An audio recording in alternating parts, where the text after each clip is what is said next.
पुढे एक मोठी ब्रेकिंग बातमी पाहूया। 2024 सालच्या तुलनेमध्ये 2025 साली राज्यामध्ये बेपत्ता महिला आणि अल्पवयीन मुलींची संख्या अधिक असल्याची धक्कादायक आकडेवारी समोर आली आहे।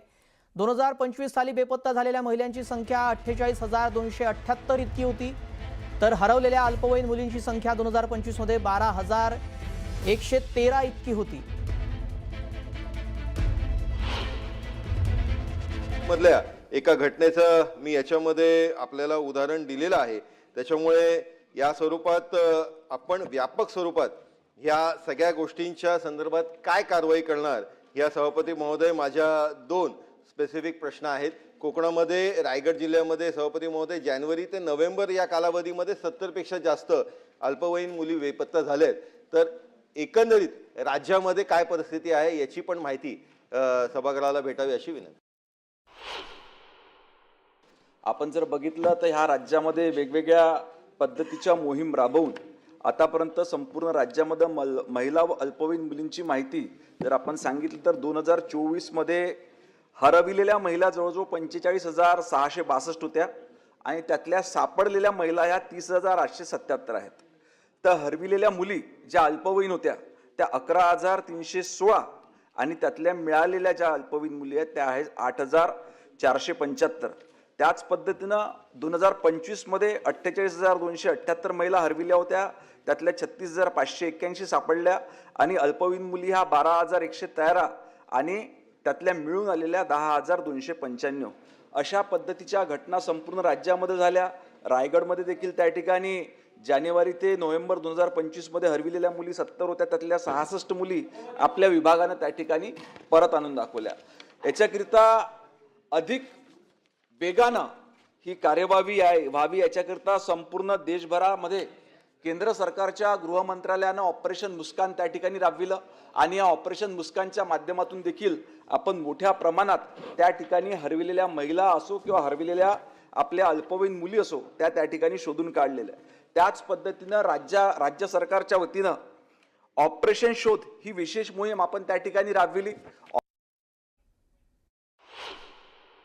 म्हणून आपण स्पेशल सेल याचा अपॉइंट केला आणि स्पेशल सेल अपॉइंट करून त्यांना दर महिन्याला एक त्याची बैठक होते।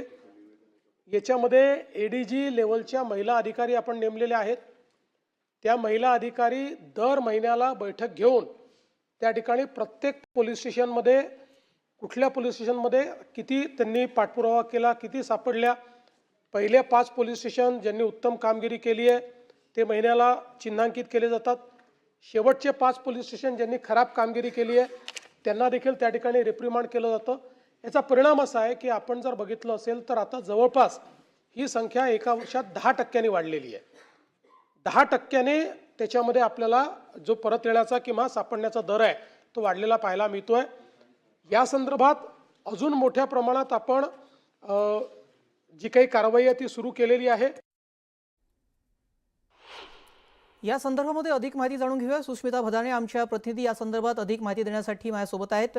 सुस्मिता, आपण पाहतो विधान परिषदेमध्ये या संदर्भातली माहिती देण्यात आलेली आहे। अतिशय धक्कादायक ही आकडेवारी आहे। सुमारे जर पाहायला गेलं तर 50,000 महिला बेपत्ता झाल्या आहेत।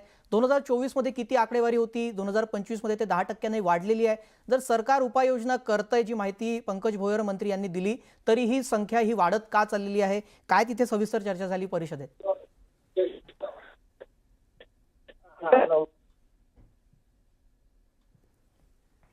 सुस्मिता यांच्यापर्यंत माझा आवाज पोहोचत नाहीये, तांत्रिक अडचणीमुळे त्यांच्याशी संपर्क करण्याचा प्रयत्न करूयात। मात्र आपण पाहतोय परिषदेमध्ये या संदर्भातली एक धक्कादायक आकडेवारी जाहीर करण्यात आलेली आहे। बेपत्ता महिलांच्या संख्येमध्ये गेल्या वर्षीच्या तुलनेमध्ये जवळजवळ 10%ची वाढ झालेली आहे।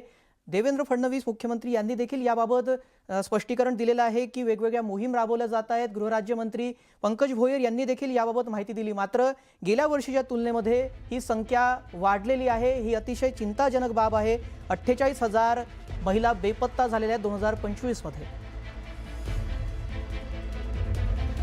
बुलेटिनमध्ये वेळ झाली का छोट्याशा ब्रेकची। लगेच परत येतोय, पाहत रहा न्यूज 18 मराठी, आवाज महाराष्ट्राचा।